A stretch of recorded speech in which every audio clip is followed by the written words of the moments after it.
Hi, I am Tony Russo, and this is Funeral Service Insider, the podcast from Kates-Boylston. Conversations worth having about death care and end-of-life care. Great show for you this week. I'm very excited to get pretty much right to it. We'll be speaking with Desaray Wilson, who has been on a decades-long odyssey that will hopefully end in him getting a funeral director's license. But as you will find out over the course of the next 40 minutes or so, he has not gotten it yet. It's part of the entire kerfuffle with the Texas Funeral Service Commission, which we've been reporting on at length. And if you'd like to stay on after the credits, I have some more insight on this for you. But right now, let's get to this conversation with Desaray. It's a really great one. Following these words from our friends and sponsors at Matthews Aurora.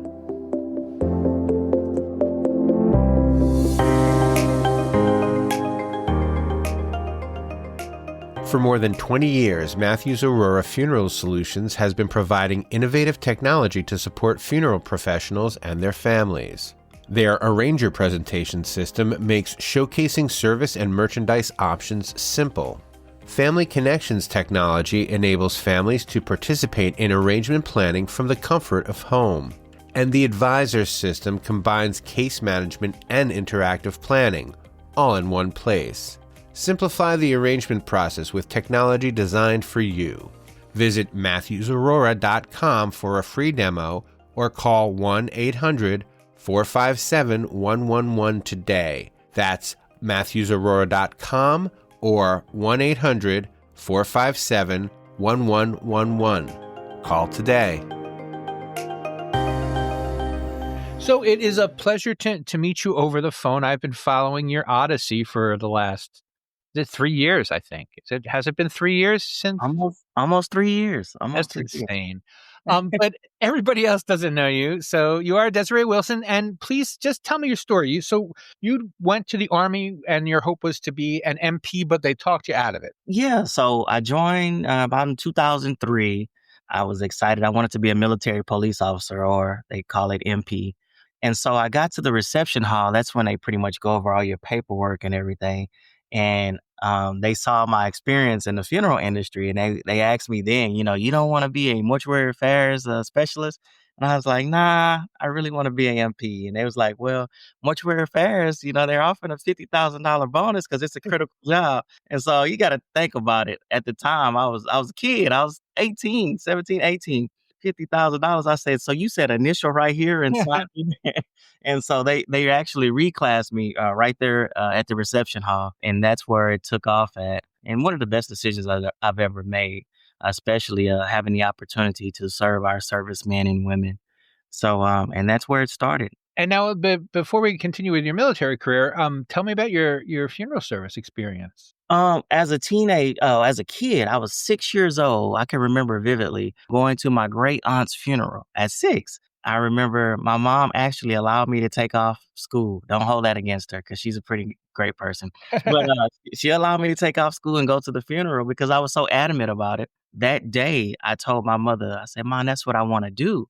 And she's like, what's that? I said, I want to work with the deceased. Of course, she thought something was wrong with me initially, but that's what inspired and triggered my passion for it. I've always had an interest for it, a love for it, and a passion. And even up until my teenage years, I started out washing cars. Then I started moving up to assisting and working funerals, and that's where it started and ignited my passion for the industry.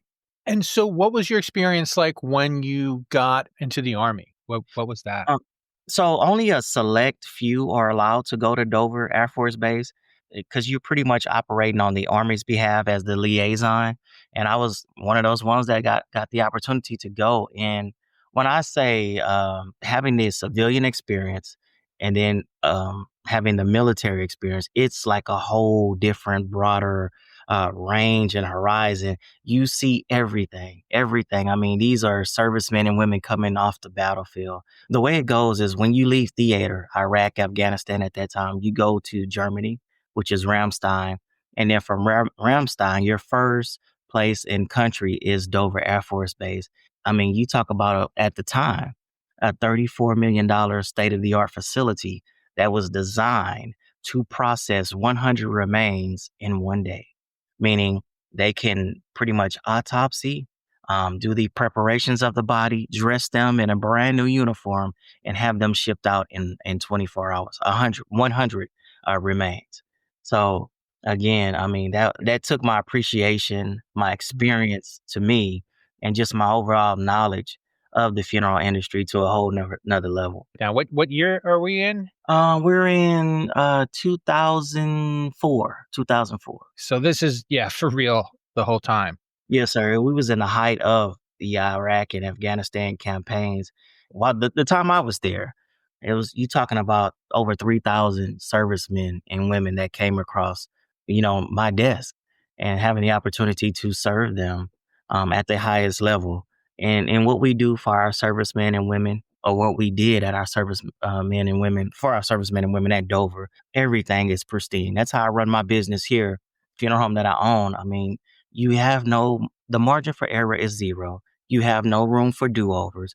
The family requires and demands and expects perfection. Not only that, I truly believe our servicemen and women and government employees, they deserve it.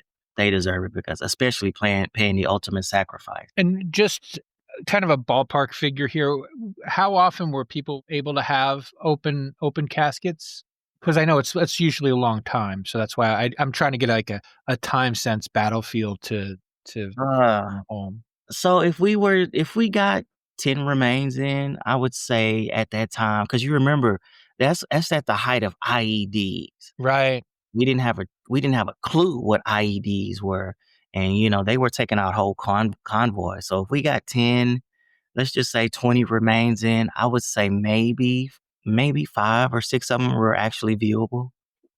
But they all needed to be properly preserved. Absolutely. And did you do the embalming, or were you just?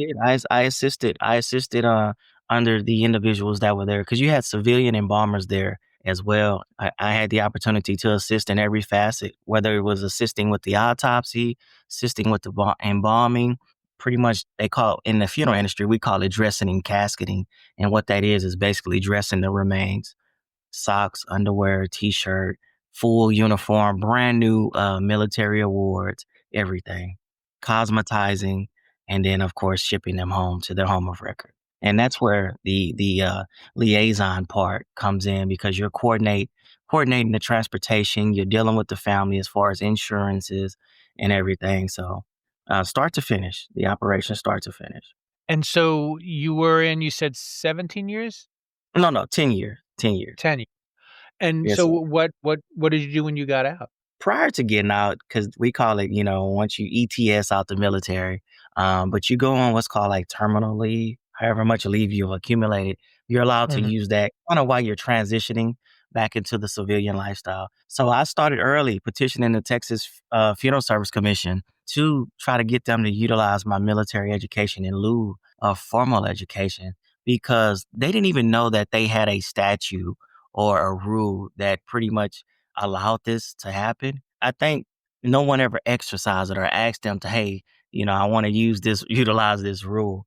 And this was like in 2012. I believe Chet Robbins was the the executive director at the time, a military veteran himself. And, oddly enough, his response was just pretty much like, nah, you need to go to school like everybody else. I went to school. What kind of what makes you exempt or different? And of course, I'm a proponent, or I'm a supporter of those who have gone to mortuary college or any college per se, because I actually sponsored 2 students that went to mortuary college and actually are licensed to this day. But again, I truly believe that having served this country at the highest level, and then there are laws that were put into place for this specific reason, I just believe that I should have been able to do that. And that's when the journey began, way back in 2012, I think under 4 different executive directors, and was always told no. And so what were you doing in the meantime? In the meantime, I was still working around funeral homes, doing what I can, helping out where I can. Because again, that's my passion. And I don't believe it's just a job to me. It's a ministry because it takes a special person to do that job. Not to kind of say that I'm just wonderful, special person, but I only think it's a select few that can actually do this job and, keep their sanity. It's a ministry. It's definitely a calling. That's so interesting to me. I didn't realize that you'd been applying for so long. Yes, sir. Yes, sir. I thought this was more of a new thing. And did you apply every year? What did you do? Did you appeal any places? How did the last 10 years? So of course, after Chet Robbins, he said no. I kind of left it alone for a while, and then Miss Janice McCoy, she became the executive director. She was a little bit more, welcoming and trying to get it done, but she was adamant about she didn't know how to do it. So what she did is she allowed me to get my provisional license, pretty much like your student license. Mhm. They call it apprentice back then, Right. apprenticeship. And the thing is, I got my apprenticeship or my provisional license. However, she didn't know how to exit me from the program because after you after you completed your provisional program, now it's time to exit and go up for your licensure. And so her whole thing was, I don't know how to exit you from the program. And I went again before the commissioners at that time, and a couple of them were, hey, we need to get this done. And of course, a lot of them were like, nah, he needs to go to school. We don't have no rule that supports that. But in actuality, they did have a rule that That's existed. that's the part that I just can't wrap my head around. So I wonder, since you're closer, I can find it online. I mean, it's one of the ways you can get in. So what was the confusion? I think the confusion was more of worried about the licensed professionals that did have to go go to school. But if you read that rule in its totality, it simply says with experience as far as, that exceeds the requirements, substantially equivalent to the schooling part. And so I truly believe that's what I had, the experience that was substantially equivalent. That's all I was trying to get them to see. And you, in the meantime, when did you take the tests? Is that more recently, or did you take? Yeah, that was more recently. That was in 2023. So after Miss Janice McCoy, after she came, she said no because every person was out of with every person. So it was Janice McCoy, Glenn Bauer. Glenn Bauer, he was like rude. He was like, absolutely not. But he was on his way out as well. He was like, no, there's nothing I can do for you. My only thing for you is just to tell you to go to school. So he left, and here comes James. Well, matter of fact, I'm sorry, Kathy Sparks became interim director. And so Miss Sparks was saying, since I'm interim, I'm not comfortable making a call like that when we have an incoming new executive director, who at the time was Mr. James White. James White was a former state representative himself. He was a commissioned officer in the Army, and he was a former state representative. So you would think someone that actually sat in and kind of voted on these laws, he would have some knowledge. And not only that, being a military veteran himself, he was able to look at these military transcripts and documents and kind of say, hey, the requirement says that substantially equivalent. His background, over 3,000 remains, being awarded the Army Commendation Medal, Army Achievement Medal for his work at Dover. I truly believe that would pretty much make it substantially equivalent. And he was I don't want to say clever, but thank God that he made this recommendation. He says, as an executive director, when I read the statute and the laws, I can pretty much waive any requirement to your licensure that I want to.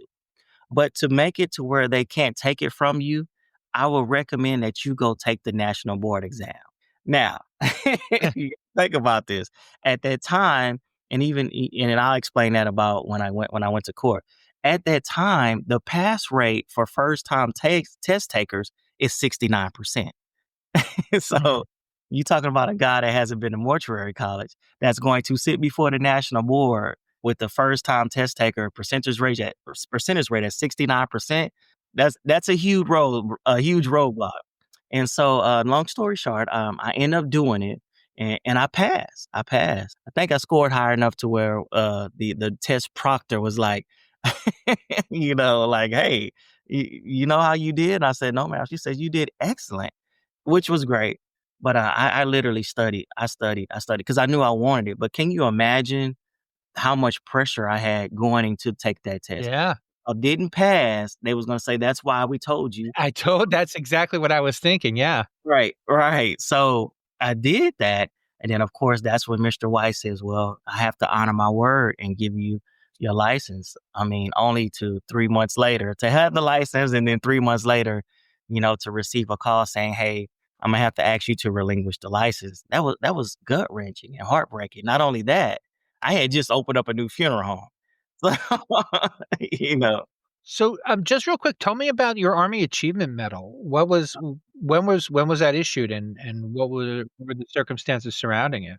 I have it right here in my office on my desk. It was for my work at Dover. They gave me an Army Achievement Medal, and they gave me the Army Commendation Award for the work that I done at Dover. And was it just a totality of it, or was there anything? It wasn't over a specific incident, or? No, it was just the totality of it. I mean, you talking about over 3,000 remains, at that time, and doing it again. We have zero margin for error, so that's where the award came from. I mean, and I don't take no credit for it. I did what I was really called to do. That was just serve my brother and sisters in arms. So that's where that came from. I'm just not too big on awards and pats on the back for my military service. Nevertheless, only thing I've ever asked for my military service is for a law that was put in place for us to be honestly. That's it.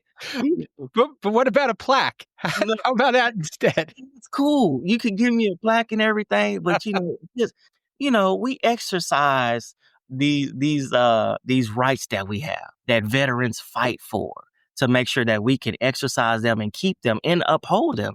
Why not just do the right thing? I'm not asking you guys for a VA loan or $1 million. I'm just asking you to pretty much do what this law says you're supposed to do. And what was that phone call like? Like, when did you get it? And were you expecting it? Or did you think you were in the clear? Because you bought the funeral home. Tell me about the decision to open Baytown Memorial Funeral Home. I got the funeral home because I figured, hey, I finally got what I've been desiring. I'm a licensed professional.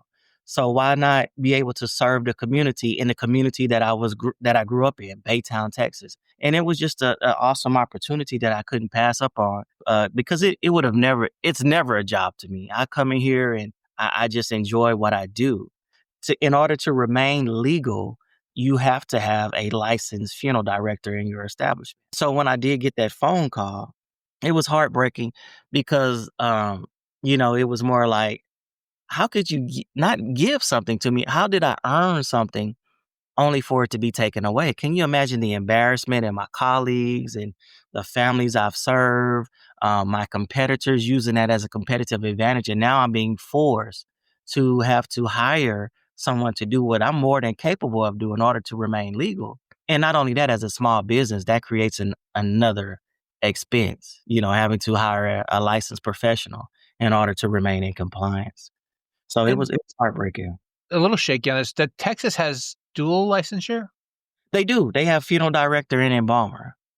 And so pretty much your embalmer is authorized to embalm the remains and sign off on case reports. But your funeral director is he's the business person. He's the one that's meeting with families, making funeral arrangements and, keeping up with the laws and statutes and making sure that the funeral home is in compliance at all times. And so how does one get a Texas funeral? Do you just get it at school? Did you apply for the Texas funeral director's licenses? Is that an option? Texas doesn't have a state board exam like other states do. So they make you take the national board exam, which is, of course, a lot harder. But other states have their state board exam. Texas doesn't have it. They just piggyback off of the national board exam. But you can, I guess, take the national board exam and never embalm a body, and that's okay. Is that? Of course, you can still do that. Yes, sir. Yeah, that was the weird part for me. Yes, sir. If you had, if I guess ifs don't matter anymore. That's a dumb question. No, yeah. When you went to relinquish the license, did they talk to you about that, or did Did you have to go to relinquish it, or did they just tell you it didn't work anymore? What was that process? It was over the phone. This is how fast the process happened. So if you go on Texas Funeral Service website and you look for licenses and you type in anybody's name, that any funeral home establishment or any licensee, you'll see the status of the license. It could be active or something like that. And I'm just going to let you know how heartbreaking it is to see the status of my license. Okay. So I'm on the phone with the executive director, and he calls me and says it was like a 27-minute phone call, telling me that you got to relinquish the license or receive administrative penalties. I just need you to write some kind of email, saying that you have other pertinent matters to attend to. Now, after fighting all these years, I have other pertinent matters to attend to. And then email that. It was literally a 1-sentence email. And just email that to me and give me a chance to work on this, and hopefully we can get it back to you.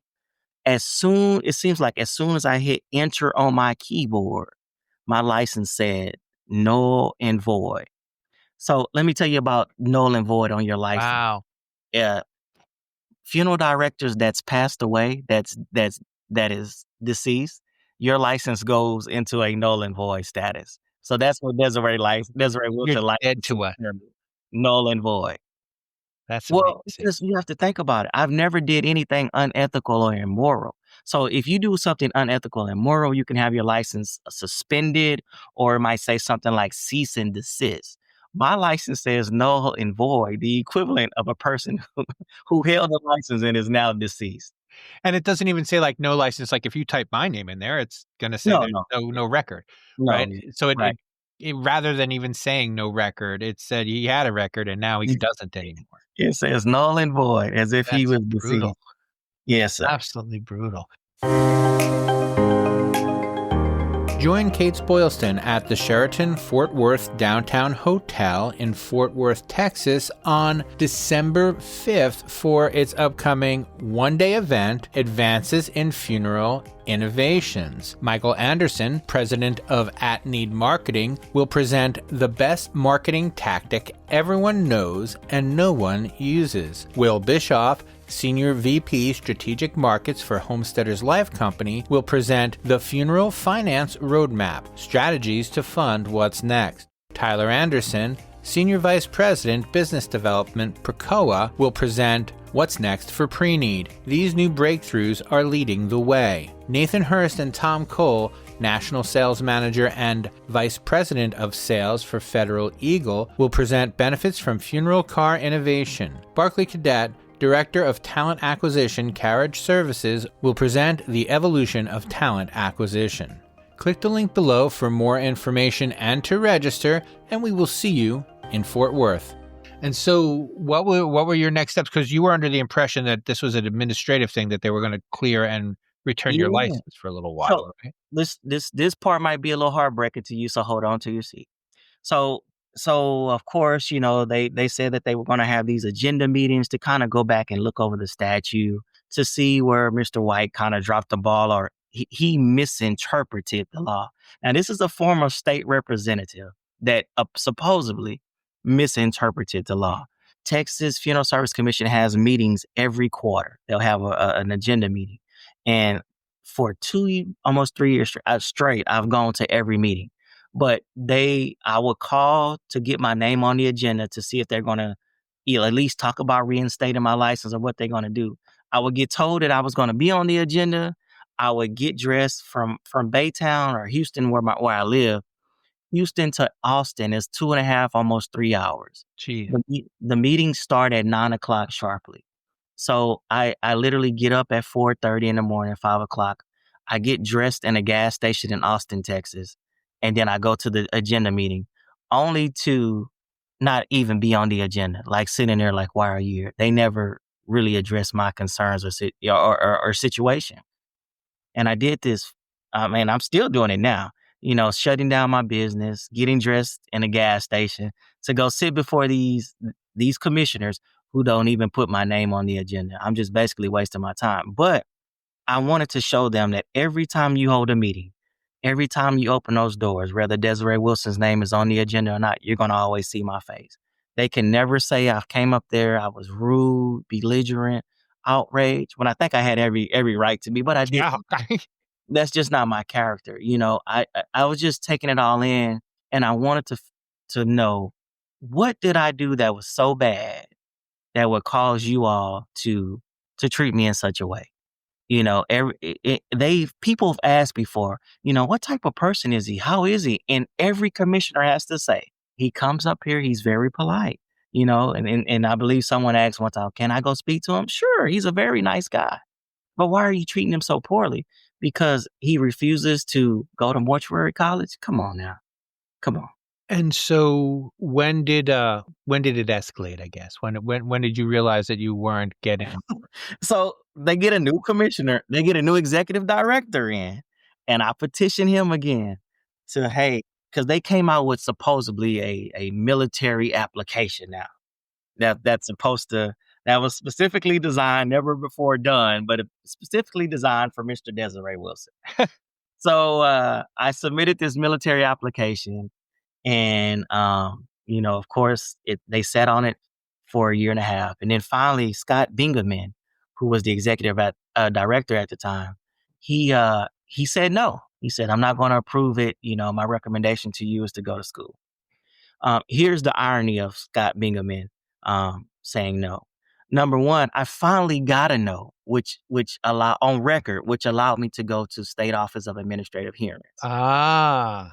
So finally, they put it on paper. No, they would always just say, just go to school, but they would never put it on paper. However, I finally got a no, which allowed me to go to State Office of Administrative Hearings. But the irony of Scott Bingaman saying no is that they terminated him. He turns around and sues them, saying that you guys are mistreating veterans. Well, Mr. Bingaman, you said no. So, would you be one of those people that were mistreating veterans? I don't know. But, to turn around and use that as part of his complaint, I thought that was a little funny. Well, is it that he was the first? Was he supposed to imply no, but not write it down where you had cause? Maybe he didn't know that. So again, that's where. So that was his failure as an executive director. He didn't delay. Right. So thank you. So now we can push this further. I'm sorry. I do want to interrupt you for just one more second to ask about the military application. Yes, sir. What was that like? And did you feel like did you fall short on it? Like what did that ask, and what boxes didn't you check on that? Or only one, which is not going to a mortuary, an accredited mortuary college. Every box on there is checked, except for having graduated from a mortuary college, passed the national board exam, did his provisional program, passed the background check. Every requirement I've met, except for the attended an accredited mortuary college. However, remember the statute states the executive director can waive any requirement to licensure if the veteran has experience substantially equivalent. Right. Let's just put it like this. He could have said, waiving all that. Let's just say he says, Mr. Wilson, if you beat me in tic-tac-toe, I can get your life. That's pretty much what the rule says. The executive, and it don't say he can, it says he shall. When you read the rule, that statute, it says, it don't say you should, or you probably should. It says the executive director shall waive any requirement that he chooses to. And that's why I said, not to be, comical, but he could have said literally, if you beat me in tic-tac-toe, I have the authority to give you license. And that's what happened with that military application. I mean, of course, I met every requirement. And at that time, Scott Bingaman had the ability to waive that only requirement. And he didn't. He said no. What happened next then? You got the no in writing. Yes, sir, I did. And I requested a SOA hearing I requested a SOA hearing, and their staff attorney at the time, Miss Sarah Sanders, she pushed the hearing through. She set the date and everything, and we went in front of an administrative law judge. He heard my case, and he heard their case, and 60 days later, he ruled on my behalf. And of course, after 60 days, the celebration was short-lived because the assistant attorney general under Ken Paxton, she comes back and says, we plan on filing exceptions, like exceptions to the judge's ruling. First, she asked for a delay because she had pending vacation, travel out of the country. But then after that, she says they planned on filing exceptions to the judge's rule. Their exception is that I was incompetent and that the judge did not the judge did not interpret the law the way he was supposed to. I was incompetent because I have not attended a mortuary college, and that I shouldn't be. Well, they were trying to persuade the judge to overturn his decision. The judge responds in a blistering letter, because if you're calling Mr. Wilson incompetent, you're basically saying that I'm incompetent as a judge to Right. render a fair and impartial verdict. He said he considered the case dismissed. He is not changing his decision.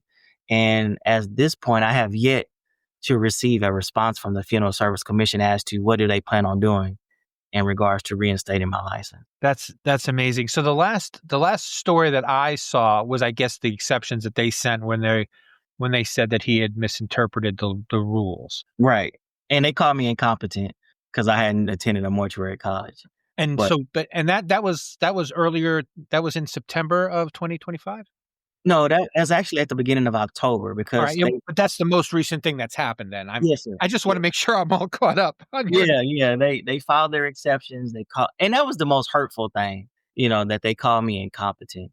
And I've been running this funeral home almost 3 years now, and got a perfect score on the national board exam. To be called incompetent, not only that, adding my body of work from the military. That was the most hurtful thing, the biggest slap in the face. You have a commissioner by the name of Miss Kristen Tips, that I guess she's the one that's pulling all the strings for the commission right now, which is why they're in the situation they're in. And then to add insult to injury, I moved into a newer location. So I moved my funeral home in the same city, in the same location. They come out, they inspect my new building. I pass with flying colors, obviously. And they have yet to issue me a new license for my new establishment. And even then, you do have a funeral director that's not you, working there. Right. And met every requirement in regards to a new building. They're still dragging their feet on issuing me my business license. So that's why I say this whole thing, it's been mentally draining, financially draining, as a business owner. But I just refuse to give up. Everybody tell me, Mr. Wilson, why don't you just give up and go to school? Because why would I be going to school at this point? Because I believe schooling teaches you to go past the national board exam. I've already did that. I have my GI Bill, so I'm not worried about the ability to pay for college. That's not even a worry of mine, because I can do that. But if the rules, laws, and statutes were made specifically for us, why aren't we following them? Well, that's the part that I just don't get, and I was hoping, and it really just seems to be like they didn't, as you suggested in the beginning, maybe they didn't know it was a rule, and when they saw it was a rule, they didn't like it, but they can't make it go away, so they're just I'm absolutely baffled. Do you have any insight, any suspicions, or like? I do. Have they given licenses to other people or anything like that? Well, you probably won't get a unique case like Desaray Wilson. Yeah, I guess. So that's a special and unique case. But let's just say you do get a Desaray Wilson case. He has to take the national board exam and pass. You see what I'm saying? Right. So to accomplish a feat like that, that's kind of hard. But I do know that they may feel some type of way because they consider Desiree Wilson as a whistleblower.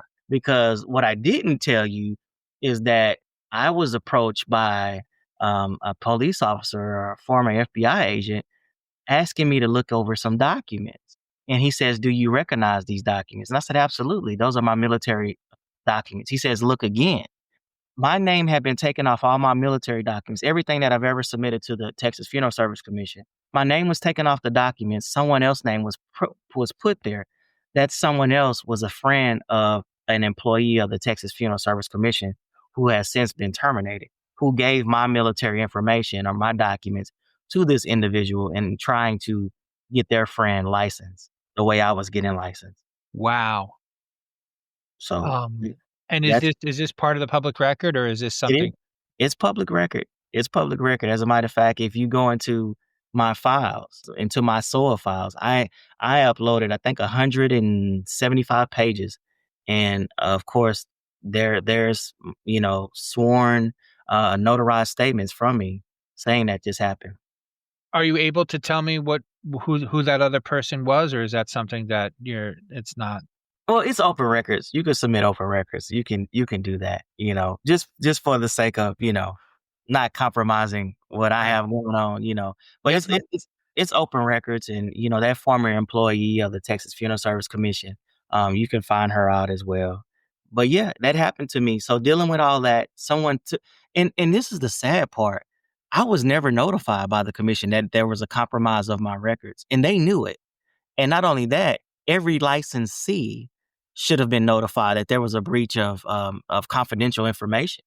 That's the heartbreaking thing. My records was compromised, and someone tried to utilize it on their behalf to get licensed the way I was, and was going to get licensed had Desaray Wilson never wasn't the whistleblower.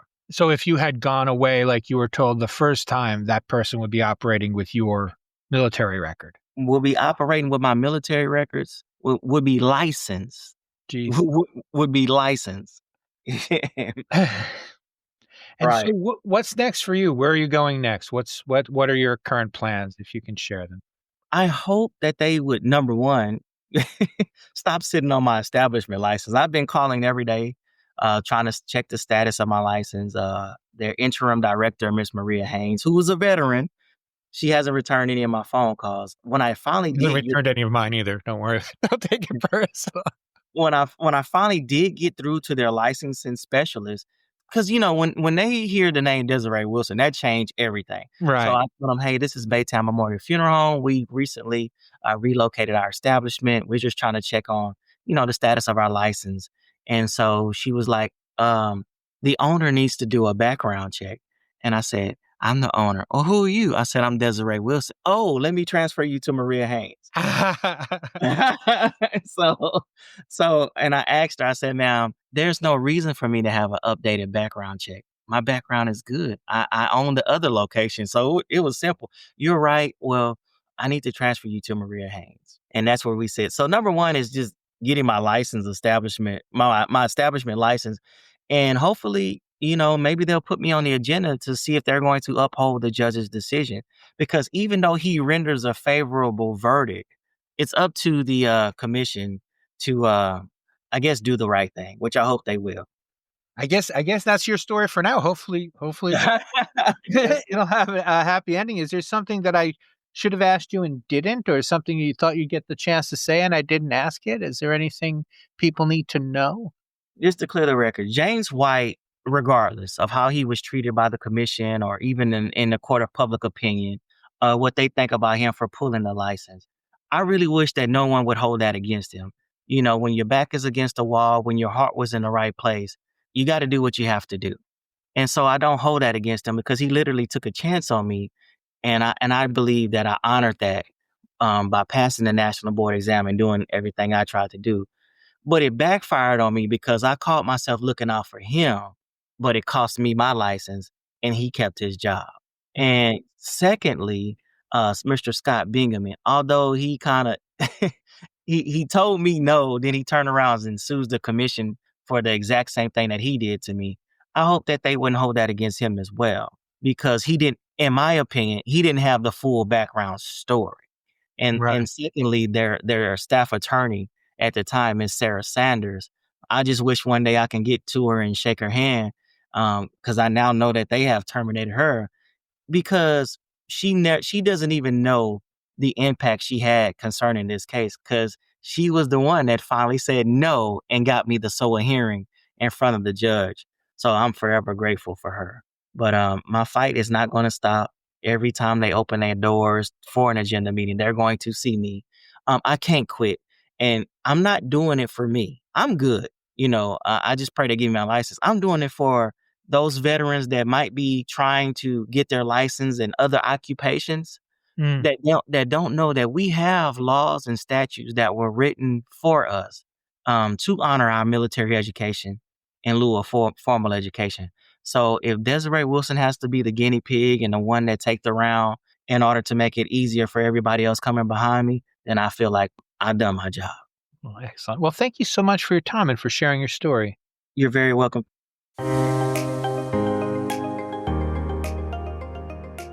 For more than 20 years, Matthews Aurora Funeral Solutions has been providing innovative technology to support funeral professionals and their families. Their Arranger presentation system makes showcasing service and merchandise options simple.